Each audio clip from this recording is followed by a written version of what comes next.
बिस्मिल्लाहिर्रहमानिर्रहीम अस्सलाम वालेकुम। ਤੁਸੀਂ ਵੇਖਦੇ ਪਏ ਹੋ ਪਾਕ ਪਤਨ ਪੰਜਾਬ ਟੀਵੀ। ਮੈਂ ਤੁਹਾਡਾ ਮੇਜ਼ਬਾਨ ਮੁਹੰਮਦ ਹਸਨ ਰਜ਼ਾ। ਜਿਵੇਂ ਕਿ ਦੋਸਤਾਂ ਨੂੰ ਪਤਾ ਹੈ ਅਸੀਂ ਡੇਲੀ ਕੋਸ਼ਿਸ਼ ਕਰਨੇ ਆ ਭਾਈਆਂ ਵਾਸਤੇ ਅੱਛੇ ਤੋਂ ਅੱਛੇ ਜਾਨਵਰਾਂ ਦੀਆਂ ਵੀਡੀਓ ਲੈ ਕੇ ਹਾਜ਼ਰ ਹੋਈਦਾ ਹੈ। ਅੱਜ ਦੀ ਵੀਡੀਓ ਜਨਾਬ ਲੋਡਿੰਗ ਦੀ ਵੀਡੀਓ ਹੈ। ਦੋਸਤਾਂ ਨੇ ਮੱਝ ਵੇਖੀ ਹੋਣੀ ਹੈ ਮੀਣੀ ਹਾਜੀ ਅਖਤਰ ਵਾਲੀ।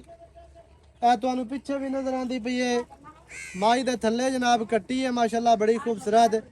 ये साढ़े प्यारे व्यूवर्स ने सबसक्राइबर ने मोहतरम जनाब हाजी आजम घुम्मन साहब जिला सियालकोट तो उन्होंने जनाब मझ का होया सौदा अल्लाह पाक उन्होंने नसीब करे। ते जेड़े दोस्त बाकी साढ़े नाल जुड़े ने साढ़े सिस्टम दे नाल जेड़े माल खरीदते हो सारे भाइयों का शुक्रिया। या वीडियो वेखते हो कमेंट करते हो लाइक शेयर करते हो सारे भाइयों का शुक्रिया है। इंशाअल्लाह अल्लाह के हुक्म दे नाल जेड़ा तुहाडा प्यार है ना जेड़ा तुसी दे रहे हो सानू ये साथ रहा तो इंशाअल्लाह एवें जेड़ा काम है ना वो करांगे।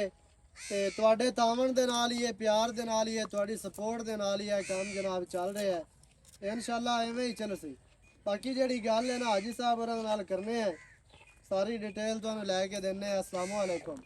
वालेकुम सलाम। की हाल चाल है? अल्लाह का करम सेहतां ठीक है? अल्हम्दुलिल्लाह। हाजी साहब मज माशाल्लाह लगी आई अल्लाह पाक मालकां दा नसीब करे सेल हो गई। जी ते कोई जनाब हुण कोई गिला शिकवा है? नहीं नहीं कोई गिला शिकवा ही नहीं है। वेख लमी खुश हो बिल्कुल राजी हो अल्हम्दुलिल्लाह कन्ना ताई बिल्कुल दिल तो ही? सब मैं ना असी खुश हैं दोस्त खुश रहे।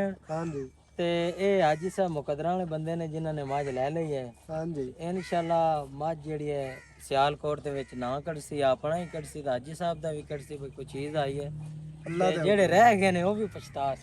कोई गल नहीं मोड़ सबदे नसीबां दे जी जेड़े बिरा दे चीज नसीबां जोवे जांदी हो असल नित नित जी मैं नहीं कहने न लभदी हाँ जी ते बाकी मोड़ो सका भलो भली दा कोई अंत नहीं। गल नसीबां दी ਇਹ ਹੈ ਵੀ ਜਿਹੜਾ ਜਿਹੜੇ ਭਾਈਆਂ ਦੇ ਨਾਲ ਜਿਹੜੇ ਦੋਸਤਾਂ ਦੇ ਨਾਲ ਸਾਡਾ ਸੌਦਾ ਨਹੀਂ ਬਣ ਸਕਿਆ ਉਹਨਾਂ ਨੂੰ ਜਨਾਬ ਮਾਜ਼ਰਤ ਹੈ। ਨਾਲੇ ਇੱਕ ਅਸਲ ਤੇ ਹੋਰ ਗੱਲ ਦੱਸਾਂ ਦੋਸਤ ਆਖਣ ਨਾ ਵਿਆਜੀ ਦੇ ਮੁੱਲ ਹੁੰਦੇ ਨੇ ਹਾਜੀ ਕੋਈ ਚੀਜ਼ ਵੀ ਜੈਨ ਅੱਲਾ ਦੇ ਹੁਕਮ ਨਾਲ ਚੀਜ਼ ਦਾ ਰੇਟ ਹੁੰਦਾ ਹੈ। ਇਹ ਮੈਂ ਪਹਿਲੇ ਦੋਸਤਾਂ ਨੂੰ ਆਖਦਾ ਰਹਿਣਾ ਵੀ ਚੀਜ਼ ਵੇਖੀ ਕਰੋ ਫਿਰ ਰੇਟ ਜਿਹੜਾ ਨਾ ਉਹਨੂੰ ਜ਼ਿਹਨ ਦੇ ਵਿੱਚ ਰੱਖਦੇ ਹੋਇਆ ਫੈਸਲਾ ਕੀਤਾ ਕਰੋ। ਹਰ ਬੰਦਾ ਮੱਝਾਂ ਤੇ ਲਾਂਦਾ ਹੀ ਏ ਤੇ ਸਕ੍ਰੈਪ ਦਾ ਵੀ ਮੁੱਲ ਹੋਵੇ ਤੇ ਚੰਗੀ ਦਾ ਵੀ ਹੋਵੇ ਤੇ ਮੰਦੀ ਦਾ ਹੀ ਹੋਵੇ ਐਵੇਂ ਦਾ ਕੰਮ ਤੇ ਹੁੰਦਾ ਕੋਈ ਚੀਜ਼ ਦਾ ਰੇਟ ਹੁੰਦਾ ਹੈ। ਪਹਿਲਣ ਜੋਟੀ ਪਿੱਛੇ ਕੱਟੀ ਮਾਸ਼ਾਅੱਲਾ ਬੜੀ ਖੂਬਸੂਰਤ ਅੱਲਾਹ ਪਾਕ ਹਾਜੀ ਸਾਹਿਬ ਹੋਰਾਂ ਦੇ ਨਸੀਬ ਕਰੇ। ਇਹ ਜਨਾਬ ਡਾਲਾ ਲੱਗਿਆ ਤੁਹਾਡੀ ਅੱਖਾਂ ਦੇ ਸਾਹਮਣੇ ਲੈ ਚੱਲ ਲੋਡ ਕਰੀ ਲੈ ਚੱਲ ਤੇ ਇਹ ਜਨਾਬ ਲੋਡ ਹੋ ਚੱਲੀ ਹੈ। ਅੱਲਾਹ ਪਾਕ ਮਾਲਕਾਂ ਨਸੀਬ ਕਰੇ। ਵੀਡੀਓ ਚੰਗੀ ਲੱਗੇ ਵੀਡੀਓ ਨੂੰ ਕਰਨਾ ਲਾਈਕ ਤੇ ਸ਼ੇਅਰ ਤੇ ਕਮੈਂਟਾਂ 'ਚ ਆਪਣੀ ਰਾਏ ਦੇ ਨਾਲ ਸਾਨੂੰ ਜ਼ਰੂਰ ਆਗਾਹ ਕਰਨਾ। ਨਵੀਂ ਅੱਛੀ ਔਰ बेहतरीन वीडियो ਦੇ ਨਾਲ ਹਾਜ਼ਰ ਹੋਵਾਂਗਾ। ਅੱਲਾ ਨਿਗਹਿਬਾਨ पाकिस्तान जिंदाबाद।